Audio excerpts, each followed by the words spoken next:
Good morning students.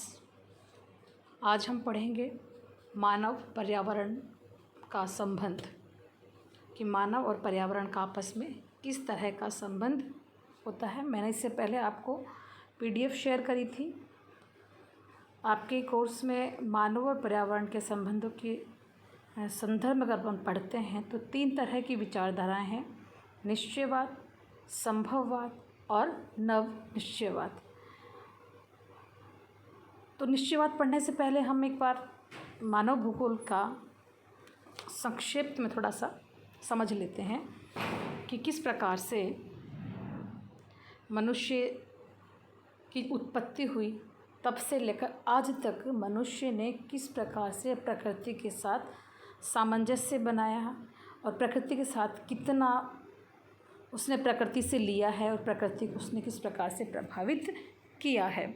जब मनुष्य पृथ्वी पर रहना उसने शुरू किया तब उसके पास कुछ भी नहीं था।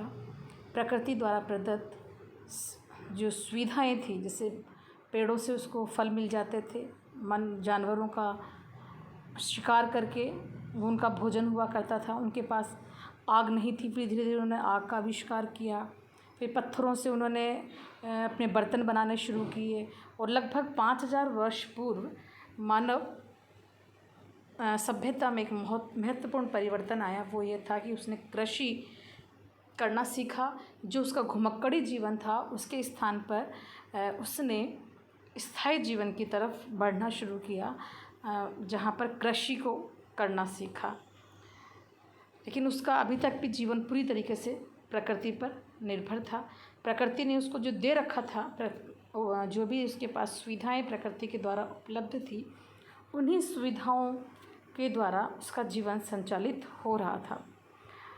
लेकिन धीरे धीरे मानव ने अपने बुद्धि और विवेक से बहुत परिवर्तन हमारे पर्यावरण में किए, बहुत तकनीकी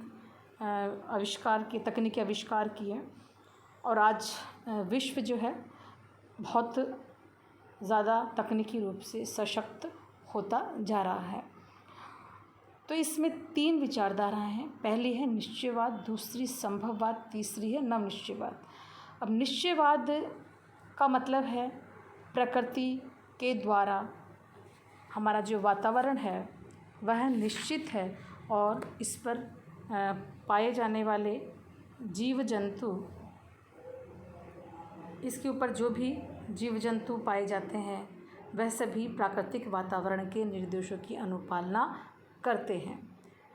मनुष्य अपने विवेक के द्वारा उसमें परिवर्तन नहीं करता है, बल्कि वह प्रकृति के वातावरण के द्वारा प्रभावित होता है। जहाँ उसको मानवीय छांट दिखती है कि जैसे कहीं पर उसको जैसे बर्फीले क्षेत्र हैं तो उस बर्फीले क्षेत्र में ही उसको जो भी सुविधा उपलब्ध, जैसे वहाँ पर उसको सील मछली प्राप्त होती है, रेनडियर्स प्राप्त होते हैं, उनका सेवन करता है। रेनडियर मछली के जो कंकाल है या हड्डियां हैं उनसे अपने हथियार बनाता है और रेनडियर की खाल से अपने घरों की दीवारों पर लगाता है। तो प्रकृति ने उसको जो दे रखा है उन्हीं के द्वारा उसका विकास होता है। तो पीटर हैगट एक भूगोलवेत्ता थे। उन्होंने अपनी पुस्तक में जो वर्णन किया उसमें यह था कि environmentalism is the view that natural environment plants in determining the behaviour pattern of the man. कि मानव का जो व्यवहार है वो पृथ्वी तल पर जो प्राकृतिक पर्यावरण है उसके द्वारा निर्धारित होता है।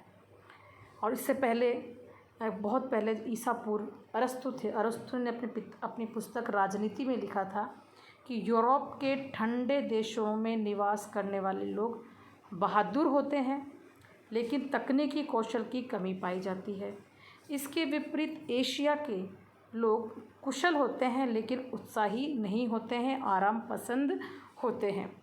इसका मतलब पर्यावरण का प्रभाव है, क्योंकि यूरोप के लोगों के पास क्या बहुत ठंड है इसलिए वो ज़्यादा समय तक काम कर सकते हैं। उनके जो बॉडी की काम करने की कैपेसिटी वो ज़्यादा है। है ना।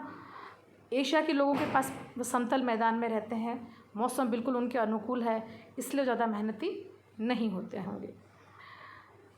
तो पर्यावरण निश्चयवाद के एक तरीके से हम कहें तो जो उसके विचारक जिन्होंने इसको बहुत ज़्यादा उसको सशक्त रूप से प्रस्तुत किया था वो थे रेडज़ल, जो उसके बहुत ज़्यादा समर्थक थे।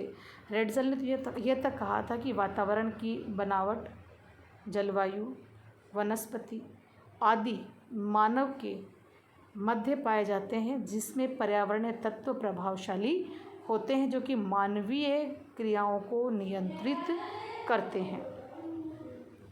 मतलब उन्होंने क्या कहा कि हमारी बुद्धि संस्कृति की तुलना एक चिड़िया के स्वच्छंद उड़ान से नहीं की जा सकती है।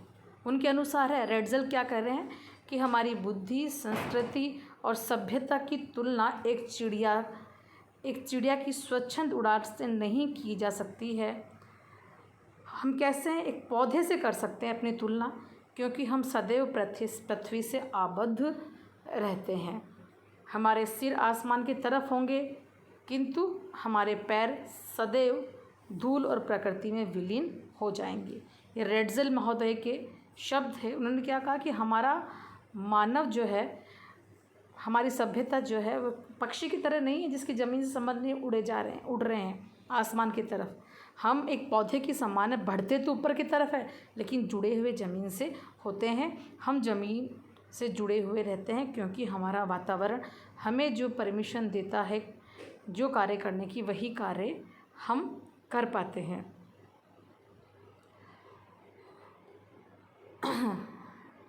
इसके अलावा मानव भूगोल के एक बहुत बड़े विचारक थे हम्बोल्ट और रीटर, दोनों ही जर्मन भूगोलवेत्ता थे।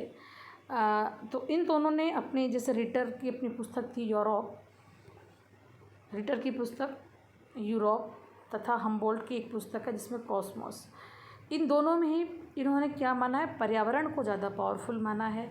उन्होंने कहा कि जैसे भूमध्य सागरीय सभ्यता जो है, भूमध्य सागरीय सभ्यता का मतलब है जो यूरोप और अफ्रीका के आसपास, जैसे मिस्र की सभ्यता है, ग्रीक सभ्यता है, इटली है, रोम की सभ्यता है, ये जितनी भी सभ्यताएं हैं इनके ऊपर